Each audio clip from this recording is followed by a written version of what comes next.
अ, hello दोस्तों, कैसे हैं आप लोग।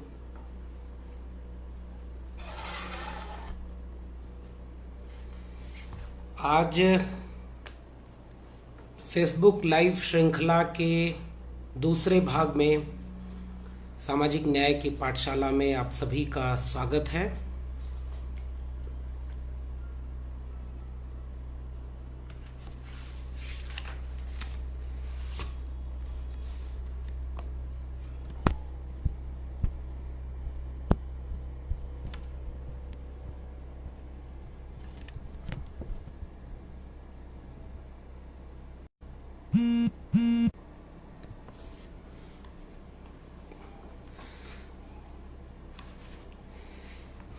तो शुरू करते हैं सामाजिक न्याय की पाठशाला के इस दूसरे भाग में।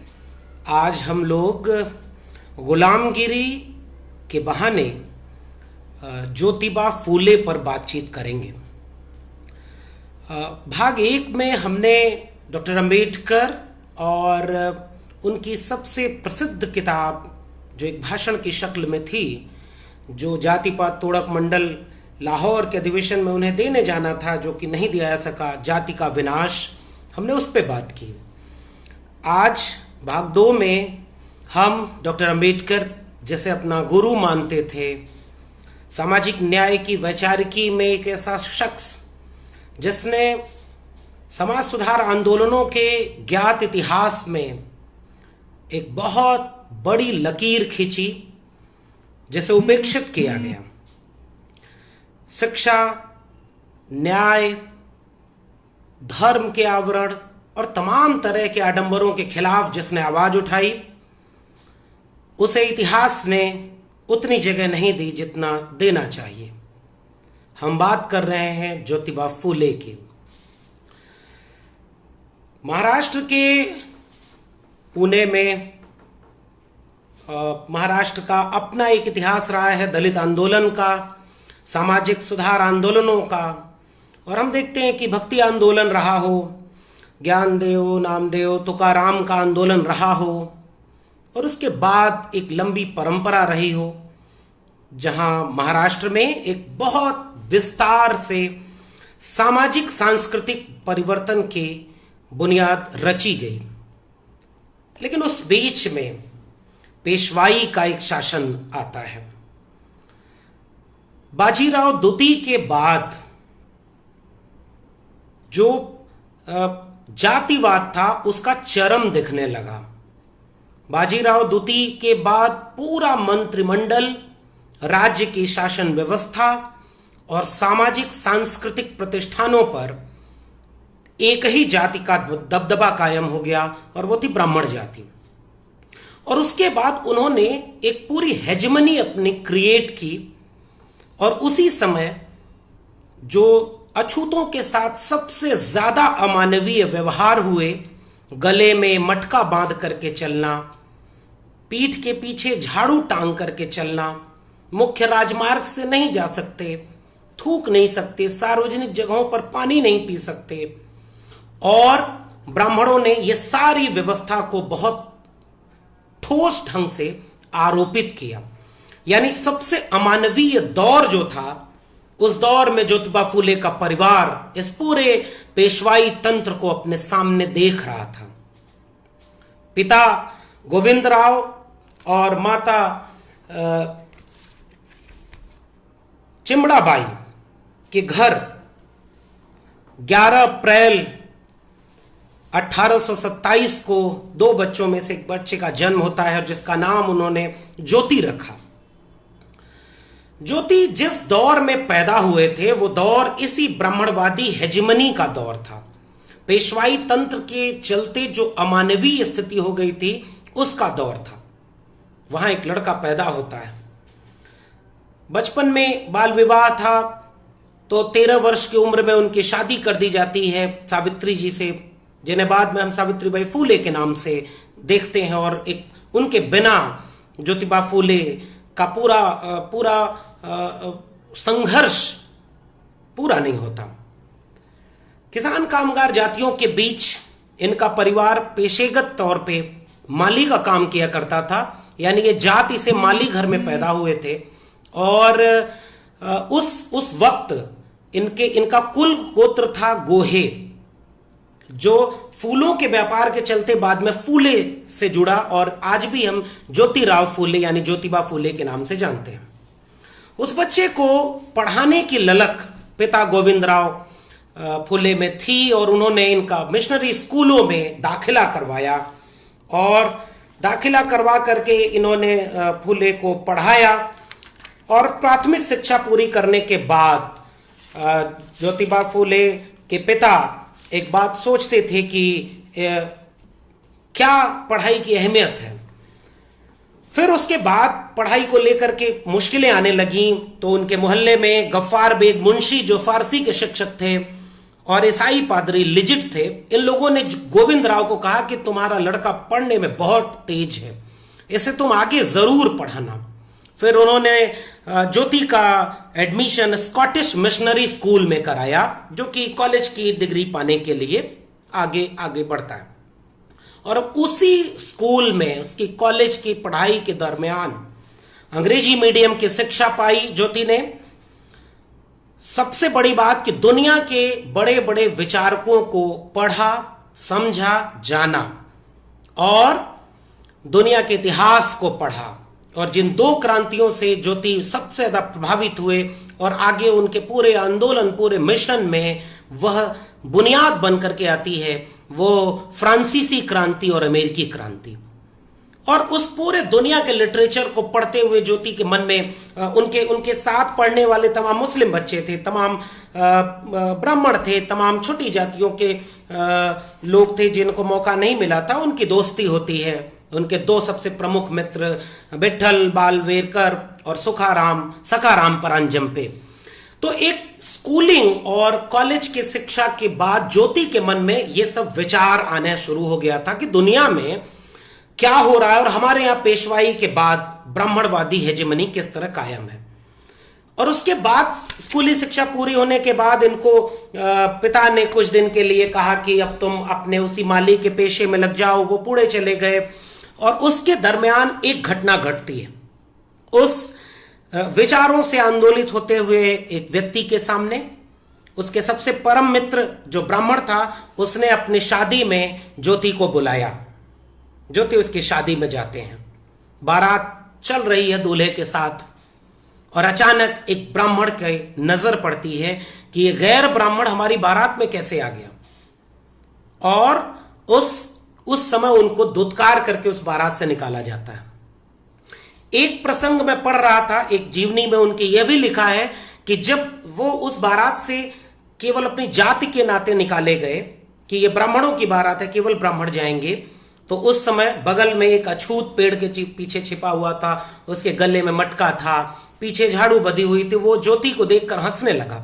तो ज्योति ने पूछा कि तुम कौन हो और क्यों हंस रहे हो? तो उस अछूत ने बोला कि हम तो शूद्र हैं, अछूत हैं। तुम्हारी जातियां किसान जातियां, कामगार जातियां थी, आज देखो तुम्हें भी उन्होंने अछूत मान करके बाहर कर दिया बारात से।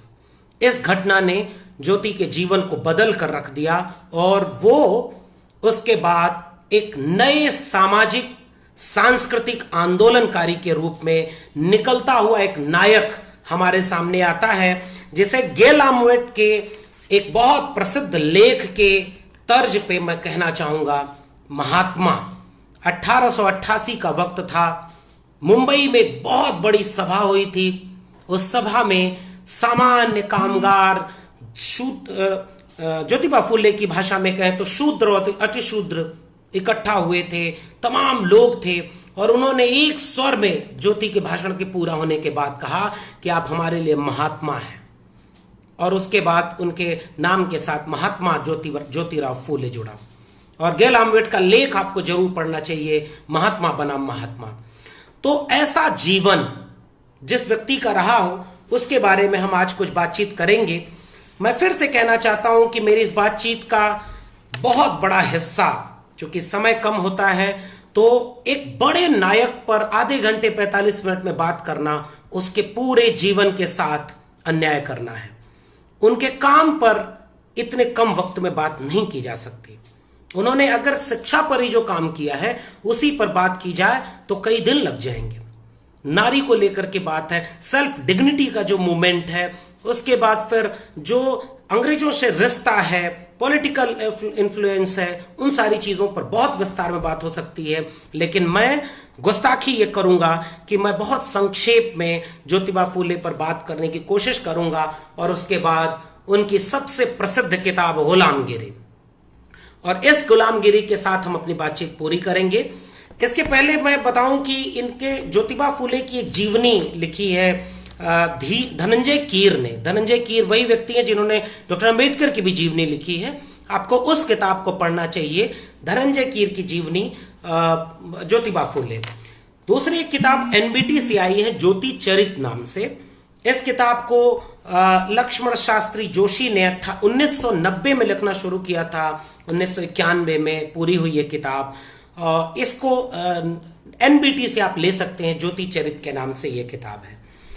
अब मैं अपनी बातचीत ज्योतिबा फूले के एक मोमेंट और उनके क्या थी उनकी अहमियत और हम आज क्यों हमें इस शख्सियत को पढ़ना चाहिए, जानना चाहिए, उसकी शुरुआत करने के लिए मैं सुनील खिलनानी का सहारा लेता हूं। एक बहुत प्रसिद्ध सी किताब है सुनील खिलनानी की जो आपको जरूर पढ़नी चाहिए, इनकैर्नेशन। और इस किताब में भारत के बनने में जितने लोग शामिल रहे हैं उन लोगों के बारे में बहुत विस्तार से लिखा गया है, जिसमें पेज नंबर 253 से लेकर के पेज नंबर 264 तक ज्योतिबा फूले पर एक बड़ा अध्याय है।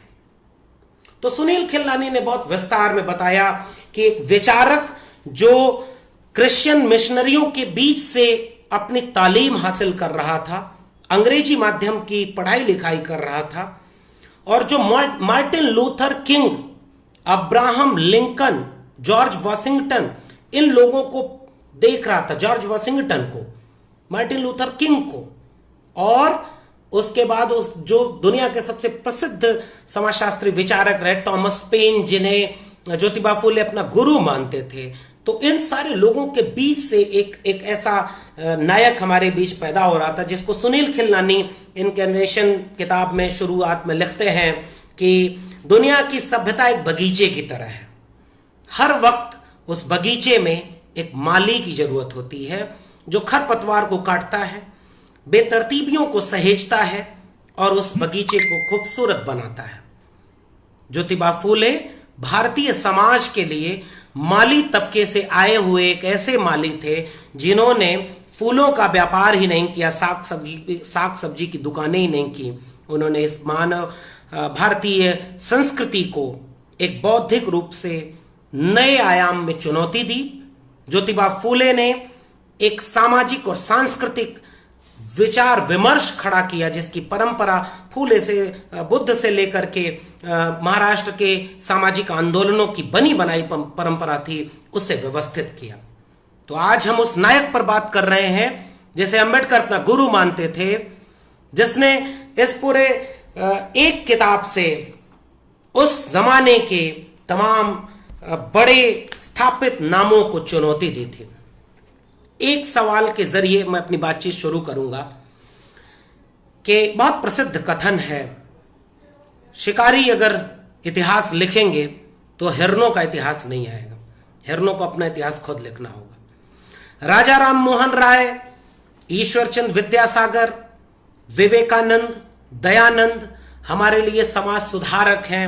ब्रह्म समाज, प्रार्थना समाज से लेकर के तमाम समाज हमें बताए गए, रामकृष्ण मिशन तक इसको स्थापित किया गया कि ये हमारे राष्ट्र को बनाने के नायक हैं।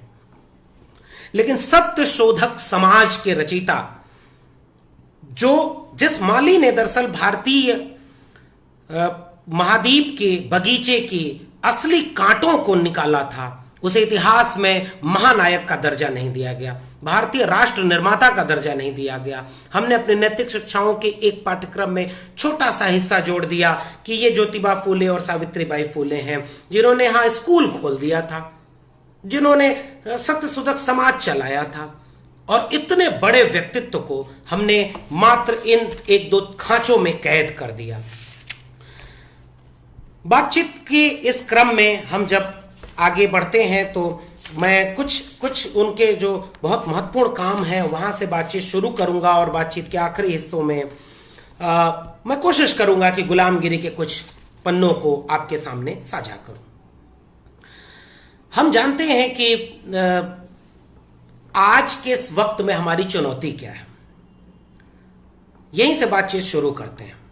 एक बहुत बड़ा तबका जो अदर बैकवर्ड क्लास के नाम से, मंडल कमीशन के बाद पिछड़े वर्ग के नाम से एक पहचान के रूप में इकट्ठा हुआ, जिसमें किसान जातियां, कामगार जातियां, कुम्हार, लोहार, बढ़ई, मोची और तमाम जातियां जो ये थी, मोची नहीं, बढ़ई, कुम्हार, लोहार, नाई और उसके बाद फिर माली, सब्जी पैदा करने वाले लोग, इन सारे जातियों को मिला करके एक बड़ा समूह बना। ज्योतिबा फूले उस तबके से आते थे, लेकिन उन्होंने जिस मुक्ति का ख्वाब देखा वो जाति व्यवस्था से मुक्ति थी, वर्णाश्रम व्यवस्था से मुक्ति थी। और ज्योतिबा फूले की शब्दावली में बोलूं तो ब्राह्मण और पुरोहित की हेजमनी के सामने शूद्र और अतिशूद्र के संघर्ष का नायक हमारे सामने खड़ा होता है। तो शूद्र और अतिशूद्र में ये दलित, पिछड़े, आदिवासी सब शामिल हैं, क्योंकि ज्योतिबा फूले बहुत विस्तार में लिखते हैं कि आर्य बाहर से आए, उन्होंने ज्ञान के सत्ता प्रतिष्ठानों पर कब्जा किया, जातियां बनाई और जातियों को फिर इस क्रम में स्थापित कर दिया कि हर जाति अपने से नीचे जाति को घृणा के नजर से देखने लगी और शिक्षा से वंचित कर दिया, संसाधनों से वंचित कर दिया और ये शूद्र और अतिशूद्र इस पूरी व्यवस्था में सबसे हाशिए पर चले गए। और यह तंत्र बनाया हुआ है ब्राह्मणों का, इसलिए गुलामगिरी सीधे सीधे ब्राह्मणवादी व्यवस्था पर हमला करती है।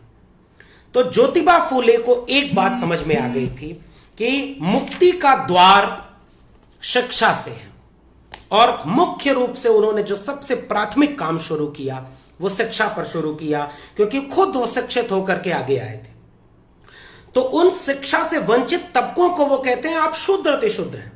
तो आज कुछ ओबीसी को लगता है कि वो क्षत्रिय वंशज हैं, आज कुछ ओबीसी को लगता है कि नहीं वो शूद्र नहीं है।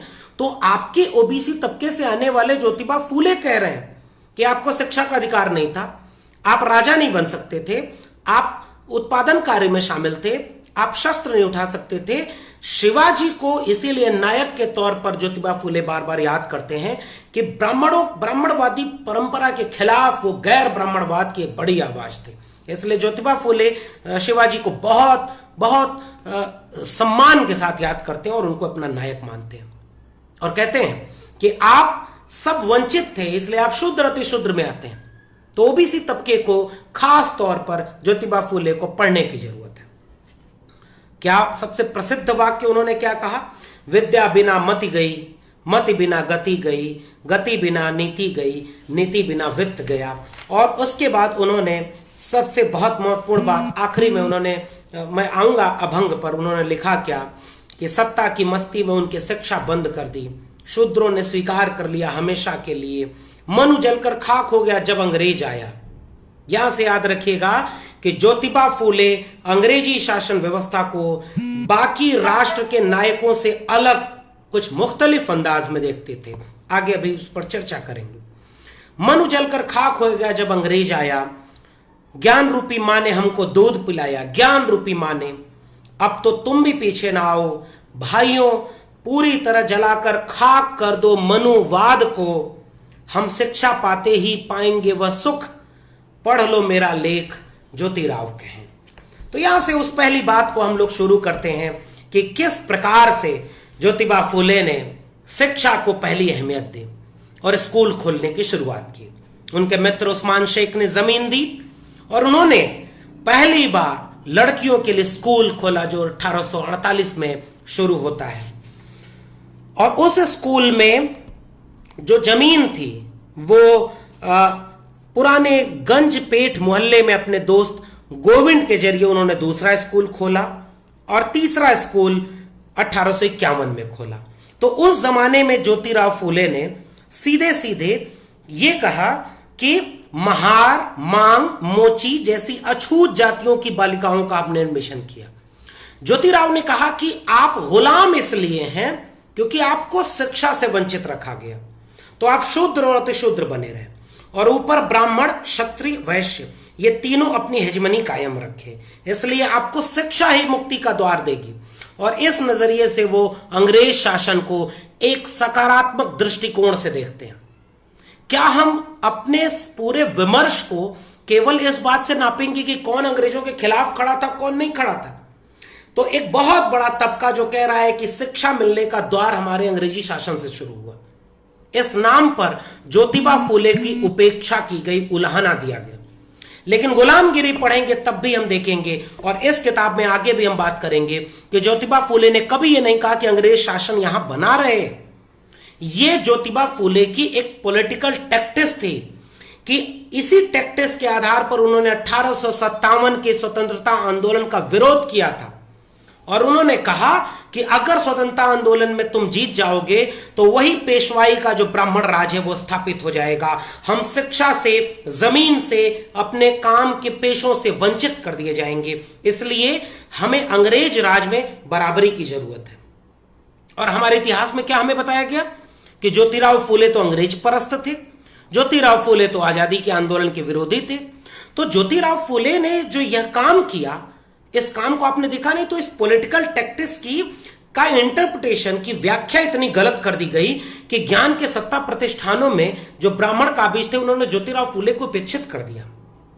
अभी हम आएंगे कि जिस दौर में ज्योतिराव फूले लड़ रहे थे उस दौर में ब्राह्मण किस तरह उनके खिलाफ थे। ज्योतिराव फूले के बाद जब आजाद हिंदुस्तान का इतिहास लिखा जा रहा था तो कैसे ज्योतिराव फूले को सिलेबस से बाहर रखा गया, कैसे ज्योतिराव फूले को अंग्रेज परस्त घोषित किया गया, कैसे ज्योतिराव फूले को फिर से स्कूल खोलने वाला एक समाज सुधारक बना दिया गया। जबकि इस ज्योतिराव फूले सामाजिक न्याय की वैचारिकी की बुनियाद रचते हैं, जो पूरे देश को एक बड़ा महत्वपूर्ण सामाजिक और फ्रांसीसी क्रांति के शब्दों में कहें, जिसे ज्योतिराव फूले बार बार बहुत शिद्दत से याद करते हैं, स्वतंत्रता, समानता, बंधुत्व, वैसा राज बनाना चाह रहे थे। तो हमने अपने राष्ट्र नायकों के साथ अन्याय किया है। तो 3 स्कूल खोले, और तीनों स्कूल खोलने के बाद उनको उनके पिता के यहां ब्राह्मण लोगों की बैठक हुई, और पिता से कहा गया कि यह धर्म विरुद्ध काम है, कि ये शिक्षा का द्वार खोल रहा है उन नीची जातियों और लड़कियों के लिए। तो गोविंद राव ने अपने बेटे को घर से निकाला और यह कहा कि तुम जो कर रहे हो वो करो, मुझे उससे कोई दिक्कत नहीं, लेकिन तुम मेरा घर छोड़ दो। और गोविंद राव ने ज्योतिराव को घर से निकाला और उन्होंने कहा कि अगर सावित्री तुम्हारे साथ जाना चाहती है तो साथ ले जाओ।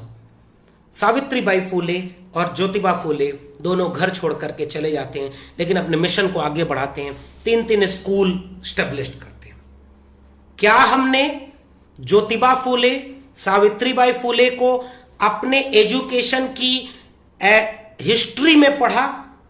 क्या हमारे लिए शिक्षा के नायक ज्योतिबा फूले बने? क्या स्त्री विमर्श ने ज्योतिबा फूले, सावित्रीबाई फूले को वो जगह दी? ये सवाल आपके पास छोड़े जा रहा हूं इस कथन के साथ। स्कूल में जब शिक्षा होने लगी तो ब्राह्मणों ने महासभा बुलाई और पर्चे लगवा दिए पूरे मोहल्ले में, और उस पर्चे पर सुनील खिलनानी उसका एक कार्टून बना करके पेश करते हैं। मैं उस कार्टून को आपको दिखाना चाहूंगा, आप समझें कि जहर कैसे बना था।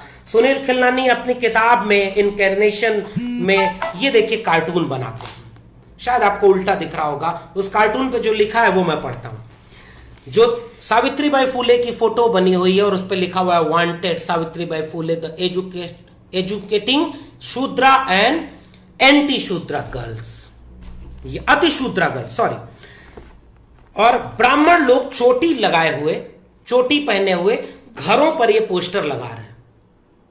ये काम किया गया था जब इन्होंने स्कूल खोले थे। बाकी वो किस्सा अगर आपने पढ़ा होगा तो जानते होंगे। इनको गांव से निकाला गया, साड़ी 2 साड़ी लेकर के सावित्रीबाई फूले जाती थी। और इसका एक किस्सा और जोड़ता हूं। जब इस स्कूल को खोला तो जमीन नहीं मिल रही थी, फिर कुछ मित्रों की जमीन और कुछ सरकारी जमीन पर इन्होंने स्कूल खोला। टीचर नहीं मिल रहे थे, पढ़ाने के लिए मास्टर नहीं मिल रहे थे कि ये अधर्म कौन करे। तो इन्होंने उसी दरमियान अपने दोस्तों के साथ अहमदनगर की यात्रा की। अहमदनगर में जो ईसाई मिशनरियां चल रही थी वहां पर उन्होंने श्रीमती फरार मिलती हैं। जिन्होंने इनको उकसाया कि हिंदू धर्म और हिंदुस्तान यानी भारत की सबसे बड़ी मुश्किल यह है कि उन्होंने अपने महिलाओं को शिक्षित नहीं किया, और आपका घर एक पाठशाला होता है और आपने पढ़ाया नहीं।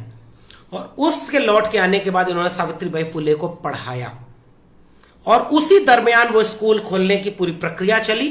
तो सावित्रीबाई फुले ने ज्योतिबा फुले से कहा कि मैं स्कूल में पढ़ाऊंगी। तो सावित्रीबाई फुले और उस्मान शेख की के रिलेटिव रही थी। अभी इसमें विवाद है, मैं बहुत स्पष्ट तौर पे नहीं हूं कि पत्नी थी कि बहन थी। फातिमा शेख, ये दोनों मिलकर के उस स्कूल में पढ़ाने जाते थे, और उस पढ़ाने के नाम पर इनके ऊपर मैला फेंका जाता था और इनको तिरस्कृत किया जाता था। ब्राह्मण महासभा की बैठक होती है, ज्योतिबा फुले के नाम से वारंट निकाला जाता है और इनके ऊपर धर्म द्रोह का केस लगाया जाता है। फिर से सुनील खिलनानी को याद करूं तो कहा जाएगा कि जिस समय राष्ट्रवाद का दौड़ चल रही थी, राष्ट्रवादी आंदोलन चल रहे थे, उस समय ज्योतिबा फुले राष्ट्र विरोधी काम कर रहे थे। आज अगर होते तो इनकी लिंचिंग हो जाती। अगर अकेले गुलामगिरी, अभी आएंगे गुलामगिरी पर, तो ये लिंचिंग के शिकार हो जाते नफरत की सियासत में। लेकिन इन मसीहाओं ने उस दौर में यह महसूस किया कि स्त्री शिक्षा, दलित शूद्र जो अति शूद्र कहते हैं, उनको शिक्षित करना कितना जरूरी है, और उन्होंने कहा कि यह शिक्षा हमारे लिए बुनियाद है। और बॉम्बे नेटिव एजुकेशन संस्था बनाई ज्योतिबा फुले ने, और उसके वार्षिक अधिवेशन में लोगों की चर्चा होने लगी कि इस वार्षिक अधिवेशन में जो बच्चे निबंध प्रतियोगिता, कविता लेखन प्रतियोगिता में शामिल होते थे, वो अप्रत्याशित मेधा से युक्त होते थे। और उस मेधा में एक वाकया जिसका डॉक्टर अंबेडकर ने जिक्र किया है, और डॉक्टर अंबेडकर बार बार ज्योतिबा फुले को अपना गुरु मानते थे, वो किस्सा सुनाता हूं। एक बार 1851 में ऐसे ही वार्षिक सम्मेलन लड़कियों के स्कूल का हो रहा था, जो ज्योतिबा फुले, सावित्रीबाई फुले चलाते थे। उस सम्मेलन में एक 14 साल की महार लड़की, इस घटना का जिक्र डॉक्टर अंबेडकर ने भी किया है, और डॉक्टर अंबेडकर इस घटना को बहुत महत्वपूर्ण मानते थे। उन्होंने कहा कि महार जाति की लड़की ने एक निबंध पढ़ा था। उस निबंध का कुछ हिस्सा मैं आपको सुनाता हूं। ब्राह्मण लोग कहते हैं कि अन्य जाति के लोगों को वेद नहीं पढ़ना चाहिए। इसका मतलब यह हुआ कि हमारे लिए कोई धर्म ग्रंथ नहीं है, तो क्या फिर हम धर्म रहित हैं? हे भगवान, हमें यह बतलाओ कि हमारा धर्म कौन सा है। हे प्रभु, तूने हम पर कृपा कर यहां दयालु अंग्रेज शासन भिजवा दिया। उनके कारण हमारे वंश में वृद्धि हो रही है। अंग्रेजों के आगमन से पहले यह ऊंची जाति के लोग हमसे जरा सा अपराध होने पर महार मांग जाति के लोगों की गर्दन छांट देते थे। हम गुल टेकड़ी के आम बाजार में घूमने की इजाजत नहीं थी, वह आजादी अब मिल गई। और इस निबंध की चर्चा इतनी होती है, और वहां जो अंग्रेज अधिकारी आते हैं वो आश्चर्यचकित होते हैं कि यह जो तालीम दी जा रही है, ये बारीक समझ है हिंदू शास्त्रों के कर्मकांड का, झूठ का और पुंगापंथी का। और वो ये कहती है कि जब हमारे लिए कोई धर्म नहीं मानने के दिया, हमारे लिए मंदिर नहीं, हमारे लिए देवता नहीं, तो फिर हम हिंदू कैसे?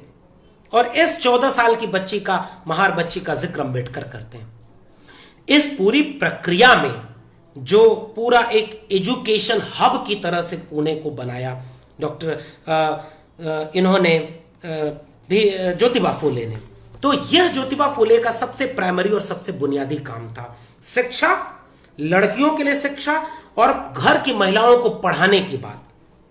और इसके चलते उनको उपेक्षित किया गया। ब्राह्मण महासभा की बैठकों में उनका मजाक बनाया जाता था, उनके ऊपर हमले होते थे, कटाक्ष किए जाते थे।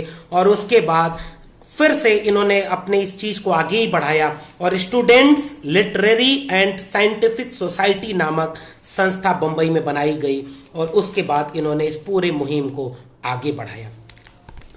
ज्योतिबा फुले इसके बाद सेल्फ डिग्निटी मूवमेंट कर रहे थे, और किताबों के साथ एक और चीज है, किताबें लिखते और पत्र निकालते थे। देशबंधु नाम से बहुत प्रसिद्ध पत्र निकालते थे और उसमें आलोचना करते थे। जीवनी से जुड़ा हुआ एक हिस्सा शिक्षा से जुड़ा हुआ है, इसलिए उसको भी अभी कह देता हूं। गोविंद राव की मौत होती है, पिता थे गोविंद राव, और उस समय ब्राह्मणवादी कर्मकांड के बिना एक भी गतिविधि हिंदू घरों की नहीं होती थी, सो कॉल्ड हिंदू घरों की। ज्योतिराव ने मना कर दिया कि हमारे यहां कोई पौरोहित कर्म नहीं होगा। और गोविंदराव पिता की मृत्यु के बाद उन्होंने अपने अपंगों को, विकलांगों को और शूद्रों और अतिशूद्रों को बुलाकर खाना खिलाया। और उसके बाद उन्होंने ये कहा कि आपकी मुक्ति किताब देगी। और उस दिन जैसे हम लोग अपनी भाषा में तेरही कहते हैं ना, तो उन्होंने तेरही नहीं मनाई और उन अशूद्रों को खाना खिलाया और जाते समय किताब भेंट की। तो ये है कलेवर। और आज ओबीसी, एससी, एसटी जातियां कहां फंसी हुई हैं? सारे ब्राह्मणवादी कर्मकांड को माने हुए। और गुलामगिरी में ज्योतिबा फूले साफ कहते हैं कि उनकी सफलता यह है कि उन्होंने तुम्हें पढ़ने नहीं दिया और अपने कर्मकांडी पोंगापंथी विचारों को तुम्हारे ऊपर थोप दिया और तुम उन्हें ढो रहे हो अपने कंधों पर, इसलिए तुम्हें उससे मुक्त होना होगा। तो ये एजुकेशन, एक बहुत बड़ा एजुकेशनिस्ट जिसने इस देश के बनने की बुनियाद रखी, हमने उन्हें कभी एजुकेशन के लिहाज से अपनी पूरी परंपरा में शामिल नहीं होने दिया। ज्योतिबा फूले के सारे स्कूल 1870 तक जाते जाते बंद होने लगे। पैसे नहीं हुआ करते थे, लेकिन उन्होंने क्रांति की शुरुआत कर दी थी। लोग अपने घरों में पढ़ने पढ़ाने लगे थे और काम आगे बढ़ निकला था। जिस लड़ाई को उन्होंने आगे बढ़ाया वो आगे बढ़ना शुरू हो गई थी। उसके साथ एक वाकया इनके जीवन से बड़ा दिलचस्प जुड़ा हुआ है। जब ये पूरा एजुकेशन का रिफॉर्म शुरू हुआ और उसके साथ उन्होंने उसी दरमियान पत्र लिखना शुरू किया और पत्रों में ब्राह्मणवादी, देशबंधु उनका बहुत प्रसिद्ध पत्र था और उसको लेकर के समाज सुधार के सेल्फ डिग्निटी मूवमेंट खड़ा किया, आत्मसम्मान आंदोलन ज्योतिबा फूले ने। यानी हमारी डिग्निटी है कि नहीं। और यह विचार उनको फ्रेंच रिवॉल्यूशन से मिला था, फ्रांसीसी क्रांति से, स्वतंत्रता, समानता और बंधुत्व का। और वो बार बार इसीलिए मार्टिन लूथर किंग को और वो जॉर्ज वॉशिंगटन को और इन सारे लोगों को याद करते हैं। और अपनी गुलामगिरी को उन्होंने अमेरिकी निग्रो को ही समर्पित किया है। तो इस पूरे के दौर में उन्होंने भारत के शूद्रों और अतिशूद्रों को सेल्फ डिग्निटी का मूवमेंट शुरू किया। और उस सब मूवमेंट के तहत उन्होंने सत्यशोधक समाज फिर आखिरी में बनाया। और सत्यशोधक समाज के साथ जो गुलामगिरी की वैचारिकी थी उसको स्थापित किया कि किसी भी कर्मकांड के बिना हम अपना हर काम करेंगे। पौरोहित, ब्राह्मण और पुरोहित टर्म प्रयोग करते हैं और कहते हैं इन्होंने हमको मानसिक गुलाम बनाए रखा है, इसलिए हम शादी भी करेंगे तो हम कोई ब्राह्मण को नहीं बुलाएंगे, हम कोई भी कर्मकांड करेंगे ही नहीं। और इन्होंने अभंग लिखा है, जिन्हें दोहे कहते हैं बाद में, अभंग। और ज्योतिबा फूले ने खुद कुछ पद लिखे थे जिनको विवाहों में लोग दूल्हे दुल्हन गाते थे और इस तरह से ब्राह्मणों के खिलाफ पूरी स्थापना कर दी। तीसरी एक बात और जुड़ी थी, जिन्होंने विधवा विवाह की बात की और जिस पर महादेव गोविंद रानाडे से एक बहुत लंबा विमर्श खड़ा हुआ ज्योतिबा फूले का। महादेव गोविंद रानाडे बहुत बड़े नाम हुआ करते थे और उन्होंने उस जमाने में तमाम समाज सुधार के काम किए थे और उस काम में बहुत लोकप्रिय थे। लेकिन जब महादेव गोविंद रानाडे ने मना कर दिया कि आप सत्यशोधक समाज से बात होने लगी, तो उन्होंने कहा कि आपकी बहन विधवा हो गई है, आप उसका पुनर्विवाह कर दीजिए। तो गोविंद रानाडे मना कर दिए।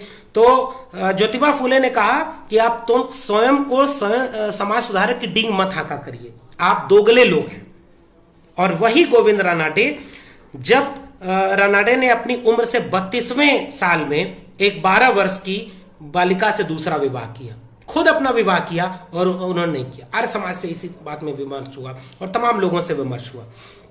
और इस विधवा विवाह के समय उन्होंने 2 चीजें शुरू की थी ज्योतिबा फूले ने, जो बहुत महत्वपूर्ण थे। बाल हत्या प्रतिबंध गृह और शिशु संगोपन गृह। जो विधवाएं बाल विवाह के शिकार होने के बाद विधवा हो गईं और उनके साथ बलात्कार हो जाता था, उनके बच्चों को परवरिश नहीं मिलती थी, उनको उपेक्षित कर दिया जाता था, उन लोगों के लिए इन्होंने विधवा आश्रम खोले। उन बच्चों की सेवा करती थी सावित्रीबाई फूले और ज्योतिबा फूले। इन तीनों चीजों को मिलाकर के एजुकेशन, ब्राह्मणवाद का शास्त्रीय कर्मकांडी हमला ब्राह्मणवाद पर और सत्यशोधक समाज के जरिए कर्मकांड से बिना शादी की बात करना, हर काम को बिना ब्राह्मणों के कर्मकांड के करना और विधवाओं के विवाह की बात करना, शिशु संगोपन गृह की बात करना, बाल हत्या प्रतिबंध गृह की बात करना, इसको लेकर के ब्राह्मण इतने नाराज हुए कि उन्होंने ज्योतिबा फूले को मारने के लिए 2 लोगों को भेजा। उनमें से एक थे घोंडीराम कुम्हार गोंडीराव कुम्हार। दोनों लोग गए और उनके घर पे जब मारने के लिए पहुंचे तो ज्योतिबा फुले ने उनसे पूछा कि आप मेरा शीश कलम करने क्यों आए हैं? तो उन्होंने कहा इस काम के हमें 1000 रुपए मिलेंगे। तो उन्होंने कहा अच्छा, इसका मतलब आप गरीब हैं इतने कि आपने 1000 रुपए के लिए मेरा शीश कलम करने की जिम्मेदारी भी ले ली, तो मैं आपकी उस 1000 रुपए के बीच में नहीं आऊंगा, ये लीजिए मेरा शीश और आप कलम कर दीजिए। धनंजय कीरी इसको बहुत विस्तार से लिखते हैं और कहते हैं कि उसके बाद वो दोनों हथियार रख करके सामने मस्तक हो गए और उनमें से गोंडीराम कुम्हार सत्यशोधक समाज के उनके सबसे प्रमुख अगुआ बने। और जो गुलामगिरी है ये डायलॉग शैली में लिखी गई है। तो जो सवाल पूछने वाले गोंडीराम कुम्हार हैं वो वही है गुलामगिरी के जो ज्योतिबा फूले की हत्या करने ब्राह्मणों द्वारा उनके घर भेजे गए थे। और कुम्हार को चुना गया था, किसी ब्राह्मण ने खुद आकर के हत्या की जिम्मेदारी नहीं ली। आज भी इन जातियों के लोग आपस में एक दूसरे की हत्या करने के लिए मोहरे बनते हैं।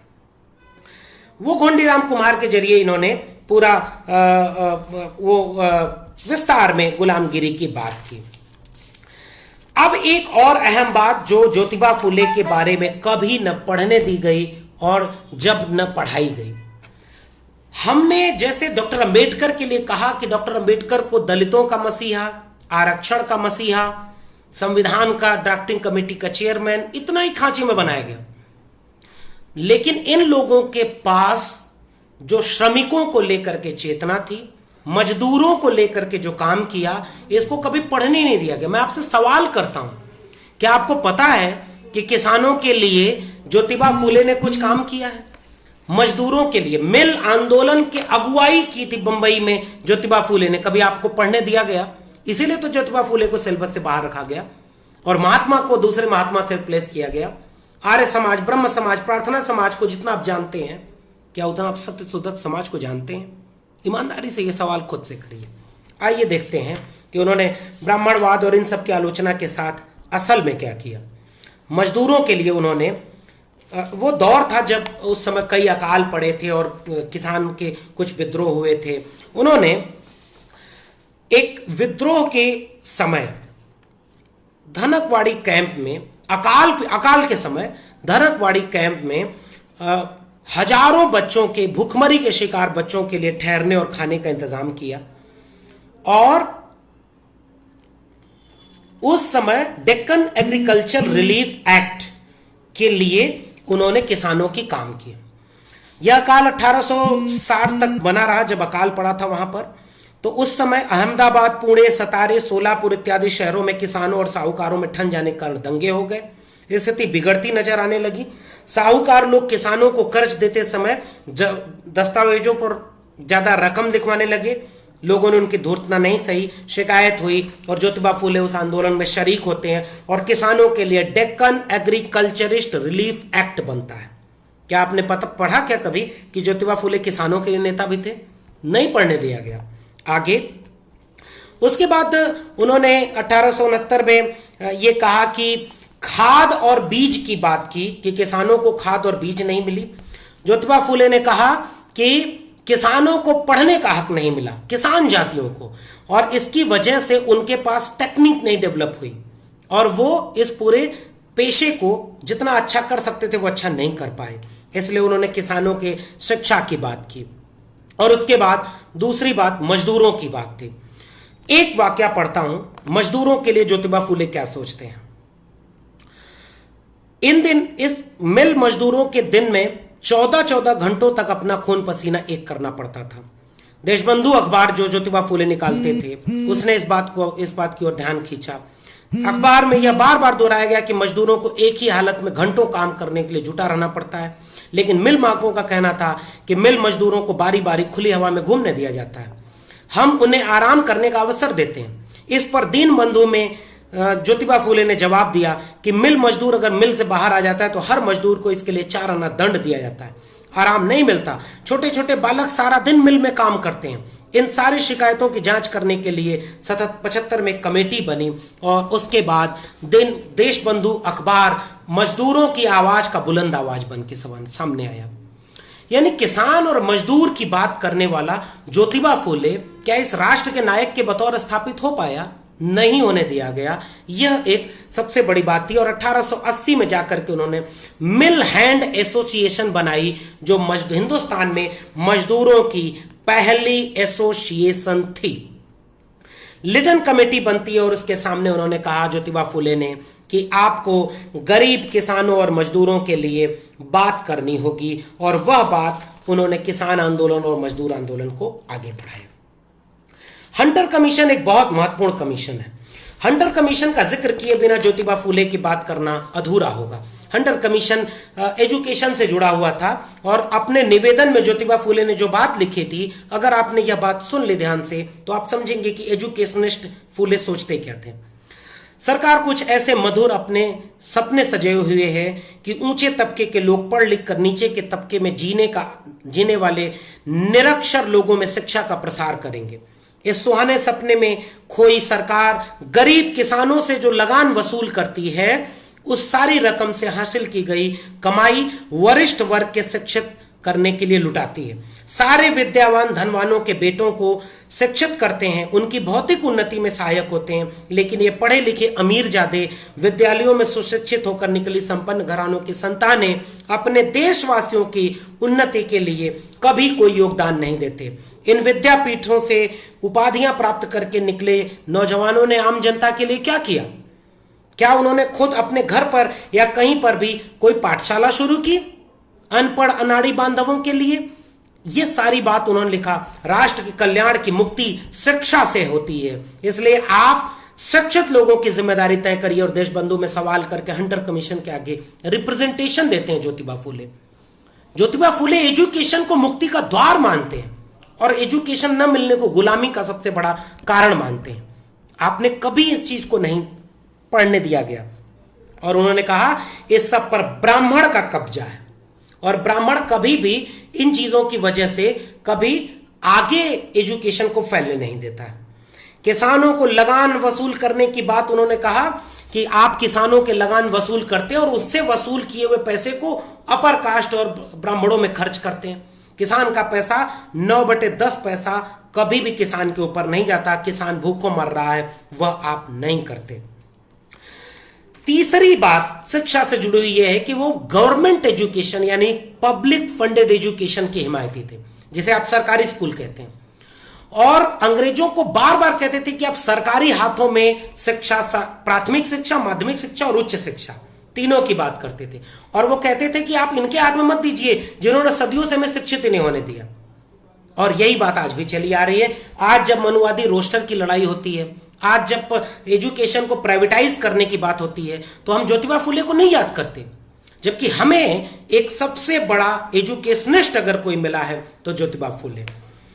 प्रशिक्षित किसानों को प्रशिक्षित करने की बात करते हैं और कहते हैं कि जब आप किसान, मजदूर और कामगार जातियों को शिक्षित करेंगे तो वो अपने समाज में जाएंगे, अपने परिवार में जाएंगे तो महिलाओं को शिक्षित करेंगे, समाज में जाएंगे तो समाज के निचले तबके में एजुकेशन आएगी और पूरा राष्ट्र मजबूत होगा। इसलिए आप सरकारी शिक्षा दीजिए। प्राथमिक, माध्यमिक और उच्च शिक्षा सरकारी होनी चाहिए और वो सरकार की जिम्मेदारी होनी चाहिए। इसको कभी पढ़ने नहीं दिया गया। उन्होंने कहा कि प्राथमिक पाठशालाओं की संख्या में वृद्धि हो, साथ ही जिन पाठशालाओं में शिक्षक कम है शिक्षक दिए जाए और शिक्षकों को आर्थिक मदद की जाए।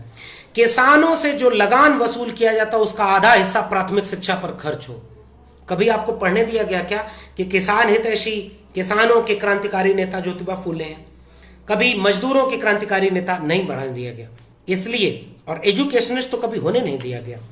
तो प्राथमिक पाठशालाओं को सरकारी करने की बात, सिलेबस को लेकर के ज्योतिबा फुले बार बार कहते हैं कि सिलेबस हमारे जनजीवन के बीच का होना चाहिए और साइंटिफिक टेम्परामेंट का होना चाहिए।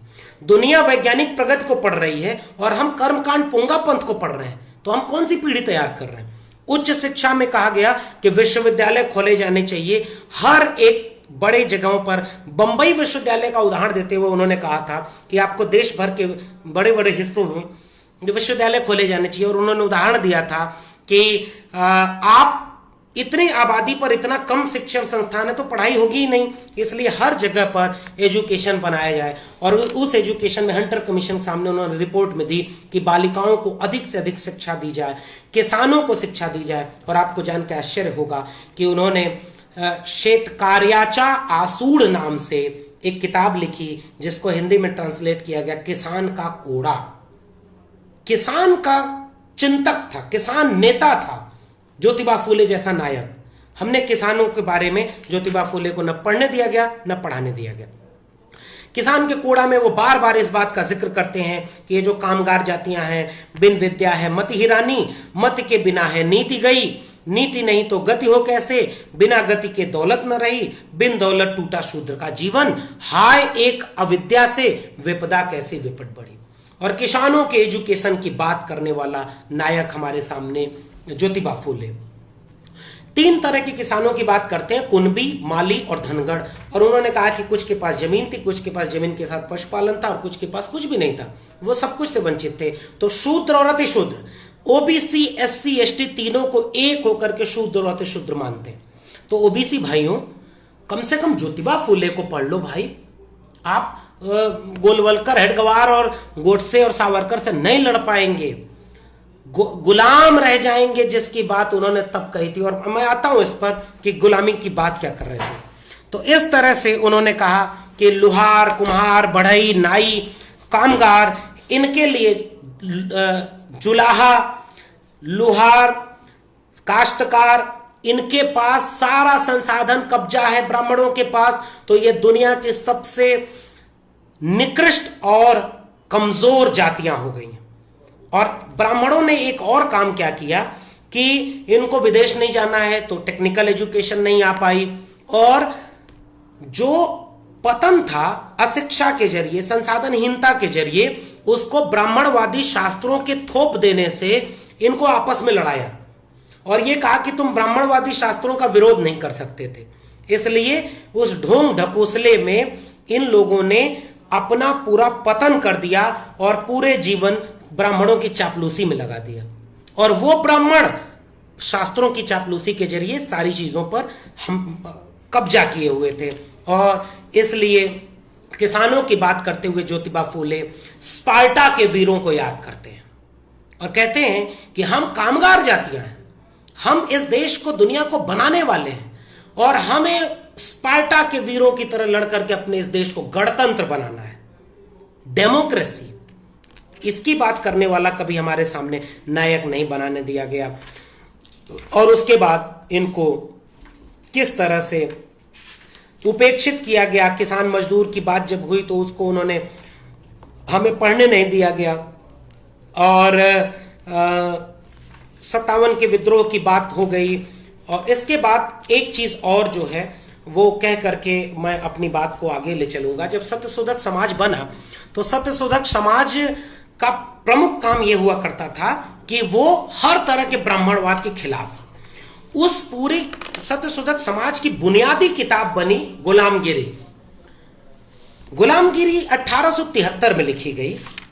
गुलामगिरी में होमर का, उस समय की किताब का कोटेशन है, the day that reduce a man to slavery takes from him the half of his virtue.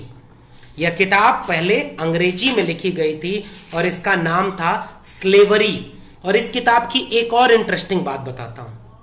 इस किताब को लोक हितार्थ लिखा गया, और शायद आप उल्टा देख पा रहे होंगे, फिर भी मैं पढ़ रहा हूं।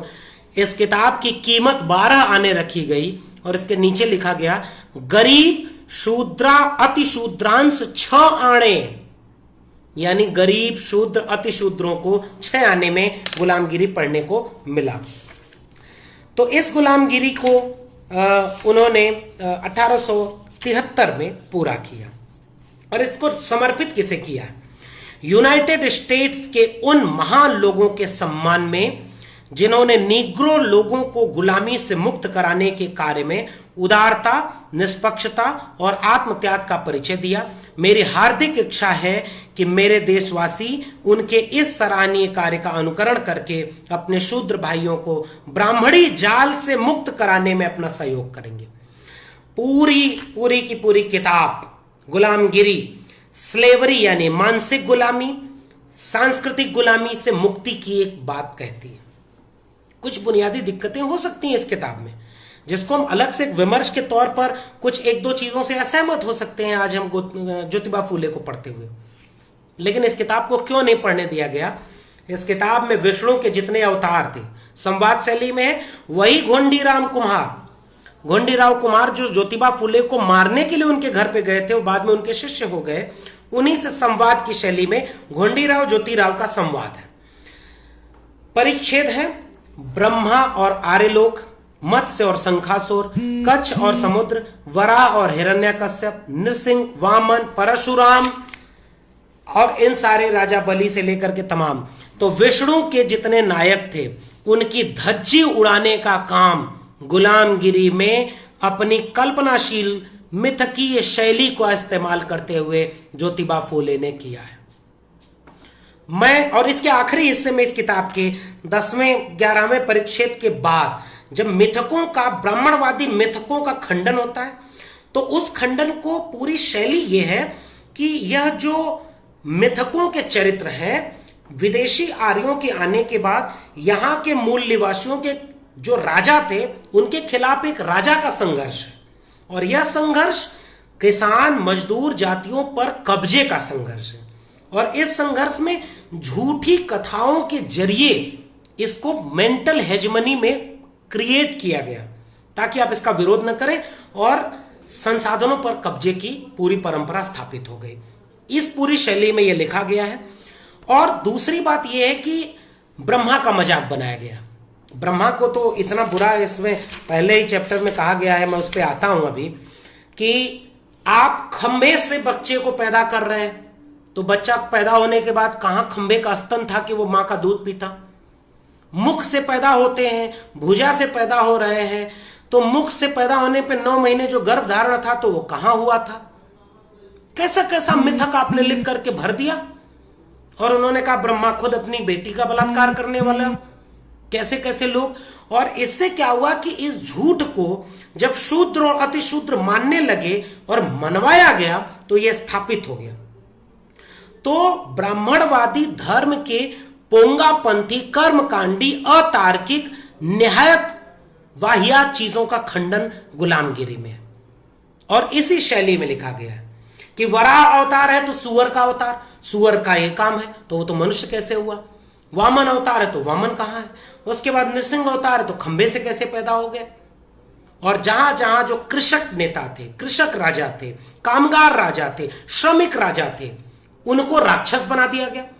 दे are the protector of the land. उन्हें आपने दैत्य कह दिया, उन्हें आपने राक्षस कह दिया। तो ये डिस्कोर्स है। तो आपके राम कहां जाएंगे? और गेल आम्वेट का वो लेख आपको जरूर पढ़ना चाहिए, महात्मा बनाम महात्मा। आपका राम राज्य है। और यहां पर देखिए ज्योतिबा फूले ये कह रहे हैं कि आपने यहां के मूल निवासियों को तो मनुष्य ही नहीं समझा, और निहायत वाहियात अतार्किक चीजों को आपने हमारे ऊपर थोप करके हमें मानसिक रूप से गुलाम बना दिया। और उस गुलामी को स्थापित रखने के लिए क्या किया? हमें शिक्षा से दूर कर दिया, नौकरी से दूर कर दिया, और आज तक हम गुलाम बने हुए हैं। तो इस गुलामगिरी को घर घर पढ़ाइए। मिथकों से काउंटर किया है। और इस गुलामगिरी के आखिरी हिस्से में म्युनिसिपैलिटी में और नगर पालिका में, शिक्षा में किस तरह से आधुनिक शिक्षा आने के बाद भी ब्राह्मणवादी वर्चस्व, इसको भी काउंटर किया गया।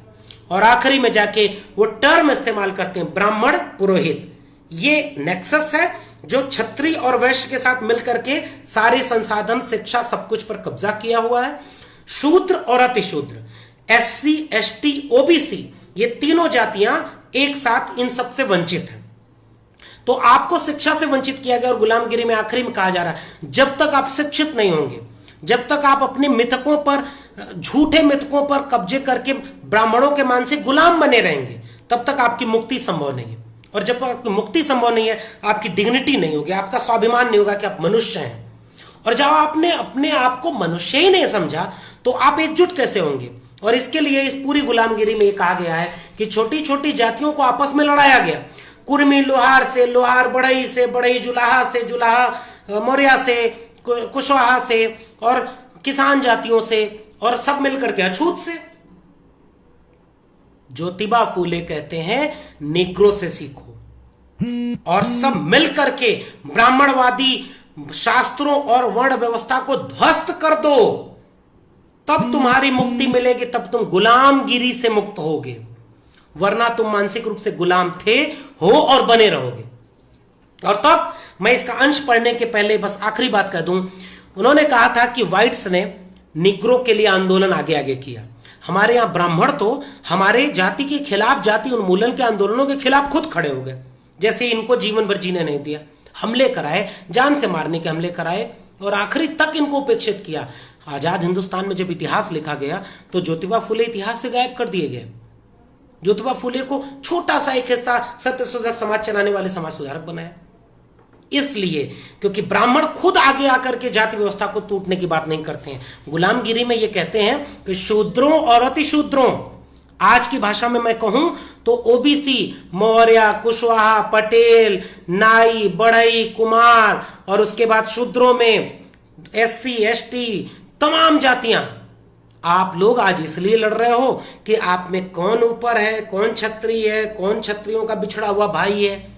और ज्योतिबा फुले से लेकर के अंबेडकर, बीपी मंडल तक कह रहे हैं ना आपको कभी शिक्षा मिली, ना आपको कुछ मिली। और गुलामगिरी के 15वें और 16वें अनुच्छेद में तो वो आके कह रहे हैं मुक्ति तुम्हारी तब होगी जब तुम शिक्षित होगे, संसाधनों पर हिस्सेदारी करोगे, और इसके लिए तुम्हें मानसिक गुलामी से मुक्ति होगी। और मानसिक गुलामी के लिए क्या है? शास्त्रों की गुलामी को तोड़ो। हिंदू धर्म तुम्हारे लिए नहीं है। इसलिए ज्योतिबा फुले को इतिहास में दबाया गया कि इस क्रांति को रोका जा सके। इसलिए मेरा मानना है कि इस किताब को आपको घर घर पढ़ना चाहिए और पढ़ाना चाहिए कि गुलामगिरी में गुलामी का मतलब क्या है। मैं अब इसके तमाम हिस्सों में से जो भूमिका है उसके कुछ बेहद जरूरी हिस्से आपके सामने पढ़ना चाहता हूं। जब से देश में ब्राह्मणों की सत्ता कायम हुई तब से लगातार शूद्र, अतिशूद्र, अछूत समाज के लोग जुल्म और शोषण के शिकार होते हैं। ये लोग हर तरह से यातनाएं झेल रहे हैं। इन लोगों को गंभीरता से सोचना चाहिए। इनके आगे ये लोग अपने आप को ब्राह्मण, पंडा, पुरोहितों के जुल्म से कैसे मुक्त कर सकते हैं, इस पर विचार करने की आवश्यकता है। इस पुस्तक को लिखने का उद्देश्य यही है। कहा जाता है कि इस देश में पुरोहितों, ब्राह्मणों को सत्ता पर काबिज हुए लगभग 3000 साल से भी ज्यादा समय हो गया। वे लोग परदेश से यहां पर आए, उन्होंने यहां के मूल निवासियों पर हमले करके इन लोगों को अपने घर द्वार और जगह जमीन जायदाद से भगा दिया और इन सभी को अपना गुलाम बनाया। सैकड़ों साल बीत जाने के बाद भी इन लोगों को बीते साल की घटनाओं की विस्मृतियां हुई देखकर कि हम परदेश से आकर यहाँ के मूल निवासियों को घर बार, जमीन जायदाद से खदेड़ कर इन्हें अपना गुलाम बनाए। इन बातों के प्रमाण को ब्राह्मण, पंडा, पुरोहितों ने तहस नहस कर दिया, यानी इतिहास बदल दिया गया। आज आप इसीलिए तो कभी कभी खुद को छत्री कहते हो, कभी कुमार, लुहार, बढ़ई, नाई आपस में कहते हैं हम तुमसे ज्यादा श्रेष्ठ हैं, हम तुमसे बड़े हैं। ओबीसी कहता है हम एससी से आगे हैं। यही तो किया कि उन्होंने इतिहास बंद कर दिया। और परशुराम जयंती भी हुई थी ना, इन्होंने कहा परशुराम को इतनी बार हुई, परशुराम को पढ़िएगा कितनी धज्जी उड़ाई है। और कहा गया कि आप अपने इतने झूठ और वाहियात चीजों को शास्त्रों में लिख दिए, स्मृतियों में लिख दिए और हमारे संघर्ष को गायब कर दिया। हिरणों का इतिहास शिकारी नहीं लिखते। ब्राह्मणों ने सोचा हमारा प्रभाव और वर्चस्व इन लोगों के दिलो दिमाग पर रहे और जिससे हमारा स्वार्थ फलता फूलता रहे, इसलिए उन्होंने कई तरह के हथकंडे अपनाए और वे सभी इसमें कामयाब भी रहे। आज भी तो कामयाब है। आजादी के 70 साल बाद ब्राह्मण कामयाब है। मैं अब ब्राह्मण को ब्राह्मणवाद कह रहा हूं।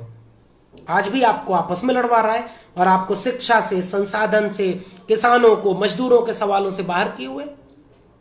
ज्योतिबा फुले तब लिख रहे थे क्योंकि उस समय ये लोग सत्ता की दृष्टि से पहले ही पराधीन हुए थे और बाद में ब्राह्मण पुरोहितों ने इन्हें ज्ञानहीन, बुद्धिहीन बना दिया, जिसका परिणाम यह हुआ कि ब्राह्मण, पंडा, पुरोहितों के दाव पेच इनमें से किसी के भी ध्यान में नहीं आ सके।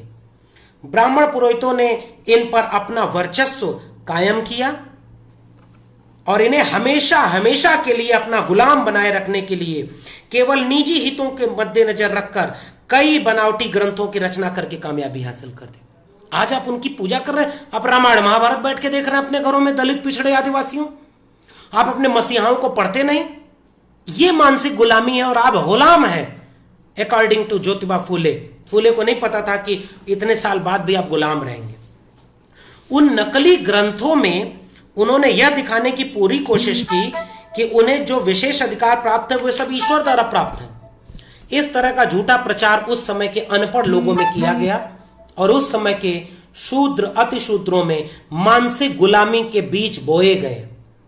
उन ग्रंथों में यह भी लिखा गया कि शूद्रों को ब्रह्मा के द्वारा पैदा करने का उद्देश्य बस इतना ही था कि वे ब्राह्मणों की सेवा में हमेशा लगे रहें और पुरोहितों के विरुद्ध कुछ भी नहीं कर सकते, और ऐसा करने से ही ईश्वर को प्राप्त कर सकेंगे और अपना जीवन सार्थक बनाएंगे। तो ओबीसी सत्यनारायण भगवान की कथा करा रहे हैं, अपने यज्ञ हवन करा रहे हैं, भाई करो।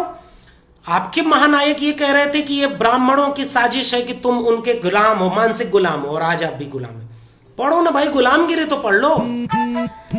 लेकिन उनके इन ग्रंथों के बारे में किसी ने कुछ सोचा होता कि यह बात कहां तक सही है, वे अधिकार क्या ईश्वर द्वारा प्राप्त हैं, तो उन्हें इसकी सच्चाई तुरंत समझ में आ जाती है। ब्राह्मण पुरोहित वर्ग के भाई हैं जिन्हें भाई कहने में भी शर्म आती है, क्योंकि उन्होंने शूद्रों अतिशूद्रों को पूरी तरह तबाह कर दिया। आज हम बच बच के सोशल जस्टिस की बात करते हैं, और आज हम ब्राह्मण हैं तो हम तुरंत आहत हो जाते हैं कि ब्राह्मण को गाली दे रहा है। परंपराएं शोषक बनाम शोषित की हैं।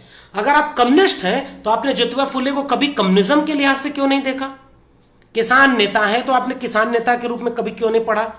मिल श्रमिकों की बात तो ज्योतिबा फुले ने मिल एसोसिएशन बनाई। डांगे को क्यों नहीं चिंता हुई कि ज्योतिबा फुले को याद करें? सीपीआई सीपीएम कहां गए थे? आगे देखिए, बहुत महत्वपूर्ण पैराग्राफ पढ़ रहा हूं और उसके बाद इसके कुछ हिस्सों को और पढ़ूंगा। ब्राह्मण पंडा पुरोहित लोग अपना पेट पालने के लिए अपने पाखंडी ग्रंथों के द्वारा जगह जगह पर बारी बारी अज्ञानी शूद्रों को उपदेश देते रहे, जिसकी वजह से इनके दिलो दिमाग में ब्राह्मणों के प्रति आस्था उत्पन्न होती रही। इन लोगों को, उन ब्राह्मणों ने इनके मन में ईश्वर के प्रति जो भावना है वही भावना ब्राह्मणों को समर्पित करने को मजबूर किया। यह कोई साधारण या मामूली अन्याय नहीं है। ब्राह्मणों के उपदेशों का प्रभाव अधिकांश अज्ञानी शूद्र लोगों के दिलो दिमाग पर इस तरह से पकड़ जमाए हुए है कि ये अमेरिका के काले गुलामों की तरह जिन दुष्ट लोगों ने हमें गुलाम बना कर रखा, उनसे लड़कर मुक्त होने की बजाय हमें आजादी दे रहे उन लोगों के विरुद्ध फजूल में कमर कसकर लड़ने के लिए तैयार हो गया।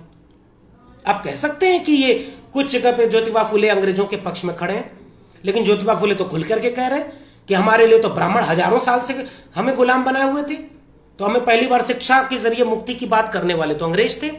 तो ये बात ये कह रहे हैं और ये इनकी पॉलिटिकल टैक्टिक्स है। लेकिन एक जगह भी ज्योतिबा फुले ने अंग्रेज राज को बनाए रखने की बात नहीं की। आप उन्हें अंग्रेज परस्त कैसे कह सकते हैं? देशबंधु के लेख में हजार जगहों पर ज्योतिबा फुले ने लिखा है कि अंग्रेज राज बहुत शोषक है, क्योंकि यह दिखाने वाला चेहरा कुछ और करता है और बाहर कुछ और है। तो आप टोटली कभी एनालिसिस किया नहीं गया। हर मनुष्य को आजादी मिलनी चाहिए, गुलामगिरी पढ़िए, यही इसकी बुनियादी जरूरत है। जब व्यक्ति आजाद होता है तब उसके अपने मन के भावों और विचारों को स्पष्ट रूप से दूसरों के सामने प्रकट करने का मौका मिलता है। लेकिन जब उसे आजादी नहीं होती तब वह वही महत्वपूर्ण विचार जनहित के होने के बावजूद दूसरे के सामने प्रकट नहीं कर सकता, और समय गुजर जाने के बाद वे विचार लुप्त हो जाते हैं। उसी प्रकार मनुष्य आजाद होने से वह अपने सभी मानवीय अधिकारों को पा लेता है। जितने सोशल जस्टिस के नायक हैं वो राइट्स की बात करते हैं, इक्वलिटी की बात करते हैं। उन तमाम मानवीय अधिकारों को ब्राह्मण पंडा पुरोहित वर्ग ने कब्जा किया है। अब समय आ गया है कि ऐसे लोगों से अपने मानवीय अधिकारों को छीनने में कोई कसर बाकी नहीं रखनी चाहिए।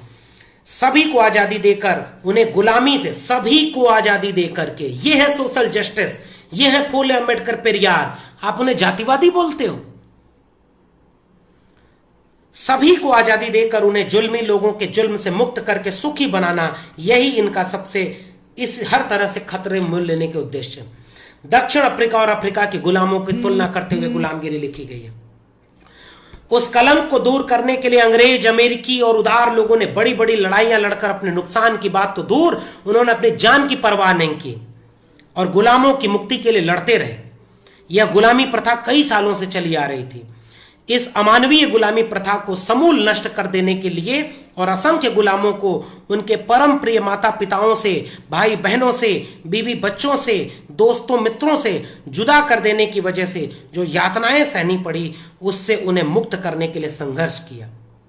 अमेरिका और अफ्रीका हमारे यहां क्या हुआ, ब्राह्मणों ने जाति खत्म करने का एक भी आंदोलन नहीं किया। जाति पात तोड़क मंडल की बात भाग 1 में हमने कर ली है। अंबेडकर ने जाति का विनाश में कहा कि आप फेक हैं, जाति तोड़ने की बात नहीं करते। फूले क्या लिखते हैं, गुलामी की अवस्था में गुलाम लोगों को गुलाम जातियों की यातना बर्दाश्त करनी पड़ती है। कितनी सारी यातनाएं, इसका स्वयं अनुभव किए बिना अंदाजा नहीं लगाया सकता। जो सहता है वही जानता है। और उसके बाद ज्योतिबा फूले विस्तार में ये कहते हैं कि अब हमें महिलाओं की मुक्ति, शूद्रों अतिशूद्रों की मुक्ति, कामगार श्रमिकों किसानों की मुक्ति की लड़ाई लड़नी पड़ेगी। और जो लड़ाई मानसिक गुलामी से मुक्त हुए बिना नहीं लड़ी जा सकती। और मानसिक गुलामी किस तरह से हमारे सामने ये है। और उसके बाद फिर इस पूरे मिथक में एक महत्वपूर्ण बात आती है। आज ब्राह्मणों की तुलना में शूद्र अतिशूद्रों की संख्या तकरीबन 10 गुना से ज्यादा है। फिर भी ब्राह्मणों ने अतिशूद्रों शूद्रों को कैसे मटियामेट कर दिया, कैसे गुलाम बना दिया। इसका जवाब यह है कि एक बुद्धिमान चतुर आदमी 10 अज्ञानी लोगों के दिलो दिमाग को अपने पास गिरवी रख सकता है। और दूसरी बात यह है कि वे 10 अनपढ़ लोग यदि एक ही मत के होते तो उन्होंने उस बुद्धिमान चतुर आदमी की दाल न गलने दी होती। तो ओबीसी एससी एसटी एक मत हुए नहीं हुए। धार्मिक सांस्कृतिक गुलामी, सामाजिक गुलामी, लड़वाने वाला कोई और आप आज लड़ते रहो। फूले कह रहे थे यदि एक ही मत के ये अनपढ़ 10 लोग होते, उन्होंने उस बुद्धिमान चतुर आदमी की दाल न गलने दी होती, एक न चलने दी होती। किंतु ये 10 लोग 10 अलग अलग मतों के होने की वजह से ब्राह्मणों पुरोहितों जैसे धूर्त पाखंडी लोगों के जाल में फंस गए। उन धूर्त पाखंडियों को, इन 10 भिन्न भिन्न मतवादी लोगों को अपने जाल में फंसाने में कठिनाई नहीं हुई। उसी तरह शूद्रों अतिशूद्रों की विचार प्रणाली एक दूसरे से मेल न करे, इसलिए प्राचीन काल के ब्राह्मण पुरोहितों ने बहुत बड़ी धूर्ततापूर्ण और बदमाशी भरी विचारधारा खोज ली और उन्होंने प्रेम करने की बजाय जहर के बीज बोए। और फिर पूरी गुलामगिरी में ब्रह्मा, बुराह, नरसिंह, वत्स, मत्स्य, इन सारे मिथकों को खारिज किया और कहा कि आज जरूरत इस बात की है कि आप मुक्ति की लड़ाई लड़िए। तो आप एक एक करके एक एक परिच्छेद पढ़िए। पहले परिच्छेद में ब्रह्मा की ऐसी तैसी करना, कितना चरित्रहीन व्यक्ति था, कितना बुरा काम करता था, फिर भी इसे मसीहा बनाया गया। और कहा गया कि ब्रह्मा विराट पुरुष के मुख से वो गर्भधारण कहां हुआ। सवालों को सोचिए, पैर से कैसे पैदा हुए, इनको सोचिए। मछली से कैदा पैदा हुए, मत्स्य, और उन्होंने कहा मछली अंडा कहां देती है, गर्भधारण कहां करती है, कैसे गर्भधारण हुआ, मछली से मनुष्य कैसे पैदा हुआ। परिच्छेद 2 मूर्ख लोग, इन्होंने कहा है कि मूर्खों को गुलाम बनाने के लिए यह सब किया गया। परिच्छेद 3 फिर से कच्छप और इसके बारे में धज्जी उड़ाई। परिच्छेद 4 वराह और हिरण्याकश्यप खंभे से कैसे पैदा हो गए भाई। तुम्हारे जैसे लोग, और ज्योतिराव घोंडीराव को कह रहे थे तुम्हारे ही जैसे लोग इस तरह के झूठ मूठ के ग्रंथों की शिक्षा की वजह से ब्राह्मण पंडा पुरोहितों के और उनकी संतानों के पांव को धोकर पीते हैं और आज भी पी रहे हैं। अब तुम ही बताओ, इसमें तुम निर्लज्ज हो। अभी अनुच्छेद 5 नृसिंह, और नृसिंह की बात करते करते वो कह रहे हैं कि किस तरह से गर्भ धारण करने की पूरी प्रक्रिया के खिलाफ जाकर के अप्राकृतिक ढंग से कोई पैदा कैसे हो सकता है भाई। परिच्छेद 6 वराह, वराह को लिखा है गलीच गैंडा, ये तेवर था, ये हिम्मत थी ज्योतिबा फूले की। परिच्छेद 6 गुलामगिरी, और उन्होंने कहा कि कृषक जातियों से किस तरह से, किसानों से लड़ करके इसने उनको कब्जे में किया और फिर से ताकतवर लोगों ने बलि को हराया। बाणासुर और वराह का, वामन का पूरा जिक्र किया है। और उसके बाद उन्होंने कहा कि इन लोगों ने कितना हिंसक काम किया है। जो गुलामगिरी में ज्योतिबा फूले बार बार ये कहते हैं पूरा हिंदी माइथोलॉजी हिंसक है, हत्या, बलात्कार, इन सब पर चल रही है।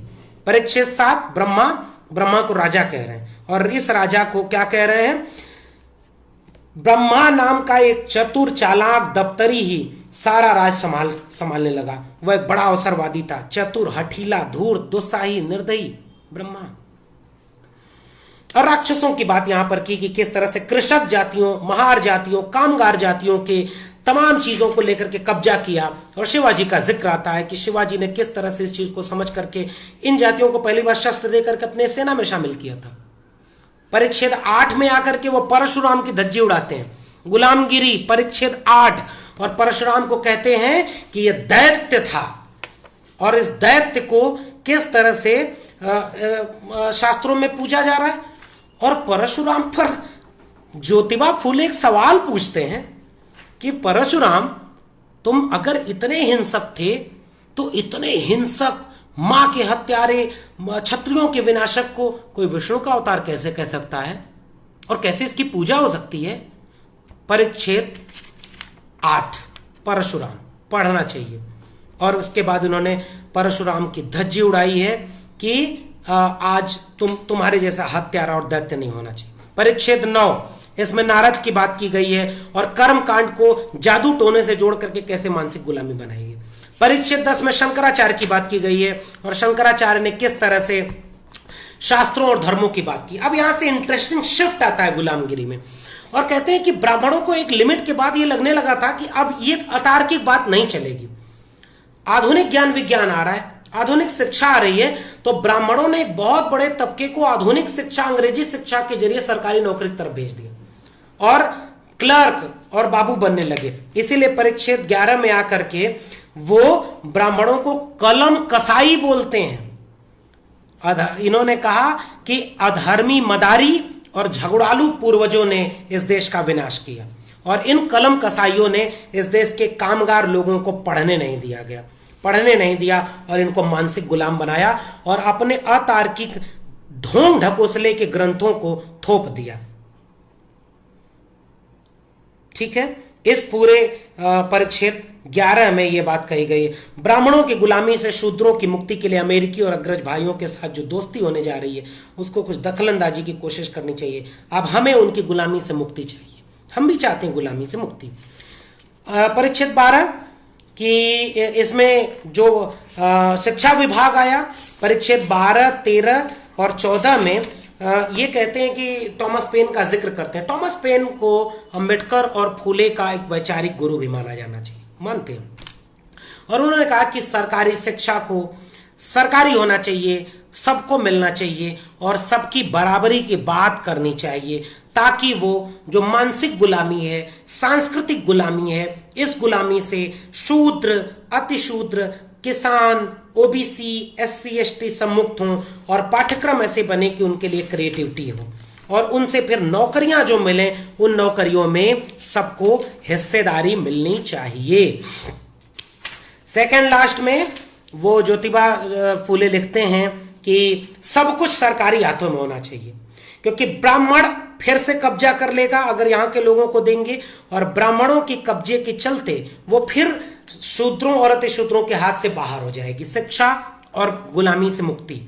परिच्छेद 16 इसका अंतिम परिच्छेद है और उसमें उन्होंने कहा कि हम गोंडिबा क्या कहते हैं कि आपके साथ जो संवाद हुआ इससे यह सिद्ध हुआ कि सभी ब्राह्मणों ने अपने नकली धर्म के नाम पर अपनी भोली भाली सरकार की आंखों में धूल झोंकी है और हम सभी अछूतों का अमेरिका के काले गुलामों से भी ज्यादा शोषण किया है और आज भी कर रहे हैं। इसलिए हम सभी लोगों को मिलकर इन ब्राह्मणों के बनावटी धर्म का विरोध करना चाहिए और अपने अनपढ़ भाइयों को भी इस संबंध में जागृत करना चाहिए।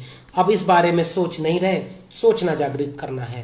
और फिर ज्योतिराव एक वाक्य कहते हैं, शूद्रों को ब्रह्म राक्षसों की गुलामी से इस प्रकार मुक्त होना चाहिए, शीर्षक से इसको लिखा जाना चाहिए कि हम 4 बातें इस किताब के अंत में कहते हैं कि हम धर्म ग्रंथों का निषेध करेंगे, सभी धर्म ग्रंथों को निषेध करेंगे क्योंकि मानसिक गुलामी बनाते हैं। हम एक नई सोच पैदा करेंगे जिसमें कोई नीच और ऊंच नहीं होगा, सब बराबर होंगे। तीसरी बात कहते हैं कि हम सबको बराबर मान करके सबके साथ खाना पीना और सबके साथ रहने की बात करेंगे। और चौथी बात कि हम अपने शूद्र भाइयों को ब्राह्मणों की गुलामी से मुक्त होने की इच्छा रखने पर सबको जोड़ने का और एक बड़ी एका बनाने का काम करेंगे। तो ज्योतिबा फूले इस पूरी एका बनाने के क्रम में आखिरी वक्त में अपने जीवन में लकवे का शिकार होते हैं और आखिरी में सार्वजनिक सत्य करके एक किताब लिखते हैं और उनकी आखिरी किताब है जो सार्वजनिक सत्याचरण धर्म है, उसको लेकर के उन्होंने वो किताब लिखी। और उसके बाद ज्योतिबा फूले की मृत्यु होती है 1890 में। 63 वर्ष की उम्र में, बहुत कम उम्र में ये चले गए। मुझे लगता है कि मैंने जो कुछ भी थोड़ा वक्त ज्यादा ले लिया, मैं फिर से अपनी बात को समराइज करता हूं। ज्योतिबा फूले को एक एजुकेशनिस्ट, मॉडर्न थिंकर के रूप में, वर्ल्ड नॉलेज के लिहाज से भारत के राष्ट्र निर्माता की जगह देनी होगी, एजुकेशनिस्ट। दूसरी बात कि जेंडर इक्वलिटी की लड़ाई, जेंडर जस्टिस की लड़ाई, सोशल जस्टिस की लड़ाई में कितनी जरूरी है, इसको ज्योतिबा फूले अपनी पत्नी सावित्रीबाई फूले के साथ मिलकर के अकेले सिद्ध करते हैं।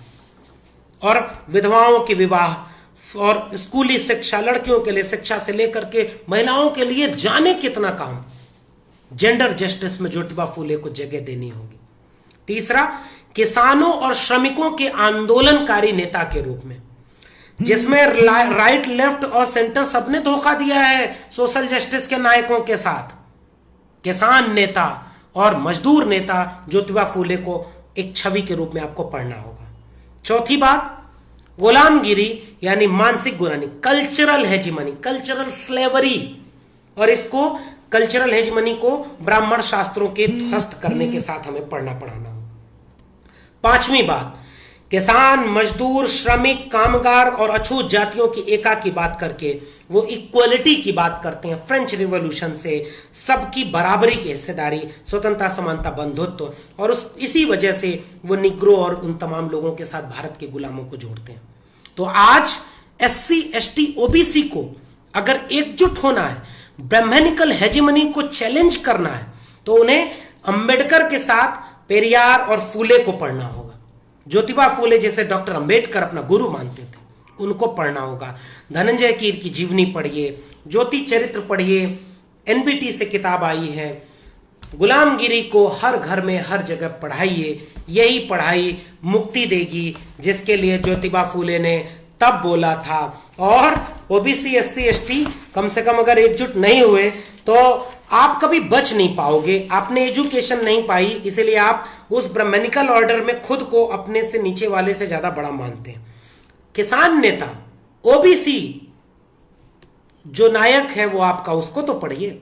ज्योतिबा फूले शूद्र, अति शूद्र के खेमे में आपको रखते हैं और आपकी मुक्ति के लिए ब्राह्मणवादी धर्मशास्त्रों और हेजमनी से मुक्ति की बात करते हैं।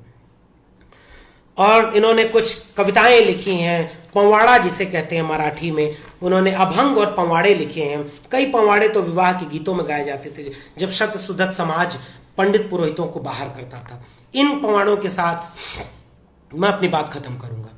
कहता हूं मैं अपने अनुभव की बातें, कहता हूं मैं दिल से अपनी बातें। सब जाति के लोगों को चुन लो, दो सबको संख्या के बल से, सबका काम अलग अलग तय कर लो। अनुदित है इसलिए ऐसा होगा, सबके सुख का साधन मैंने गलती से अवगत कराया, एक जाति के खतरे से जगाया, शूद्रों को मैंने बंद दरवाजे दिखलाया, एक जाति के सब मिलकर देश को ठगते, शेष सारे मुंह ताकते रहते, न करो एक जाति की भर्ती ज्योतिराव कहते, होलकर बोरियां भर भर कर ले जाते। और आखिरी में ज्योतिबा फूले की बात अगर आप माने तो सब हर दिन एक जगह ही मिलते, शूद्रों की कोई परवाह नहीं करते, राजा धर्मशील कहलाते, अब पीछे क्यों हट जाते, पढ़ाओ इन्हें केवल दो अक्षरों की पहचान, निषेध कर दो कहे ज्योतिराव मेहरबान। सत्ता जूतियां बिना पांव चले हल्के पीछे दिन रात, हाँकते हैं बैलों को गीतों को गाते गाते। सत्ता की मस्ती में उनकी शिक्षा बंद कर दी, शूद्रों ने स्वीकार कर लिया हमेशा के लिए। मन उजल कर खाक हो गया जब अंग्रेज आया, ज्ञान रूपी मां ने हमको दूध पिलाया। अब तो तुम भी पीछे न जाओ, आओ भाइयों, पूरी तरह जला के खाक कर दो मनुवाद को, हम शिक्षा पाते ही पाएंगे वह सुख, पढ़ लो मेरा लेख ज्योतिराव कहें। बहुत बहुत शुक्रिया, फिर मिलेंगे और आपके सवाल होंगे तो उसका जवाब कमेंट में दूंगा। और इस सामाजिक न्याय की पाठशाला में आपको कैसा लगा कमेंट करके जरूर आप अपना जवाब दीजिएगा। ज्योतिराव फूले के बारे में अगर आप और कुछ जानना चाहेंगे तो हम कमेंट में बात करेंगे। मैं इसे यूट्यूब चैनल पे डालूंगा, उसे भी आप देख सकते हैं। और फिर इसकी तीसरी कड़ी में हम 1-2 दिन के भीतर फिर से मिलेंगे। तब तक के लिए बस आपसे इतना ही, कि देखिए कल्चरल हेजिमनी एक माली सिखा के गया है। सुनील खिलनानी के इस किताब को फिर से याद करते हुए मैं यही कहूंगा कि सभ्यता के इस बंजर बगीचे को आज माली की जरूरत है, और वो माली आपको फूले, पेरियार, अंबेडकर, भगत सिंह, सावित्रीबाई फूले, बिरसा मुंडा, बीपी मंडल की तरह मिलेंगे। आइए कांटों को निकालते हैं, इस बगीचे को खूबसूरत बनाते हैं, किसी के खिलाफ नहीं, सबके लिए बराबर। जल्दी मिलेंगे सामाजिक न्याय की पाठशाला में। बहुत बहुत शुक्रिया। जय भीम, जय मंडल।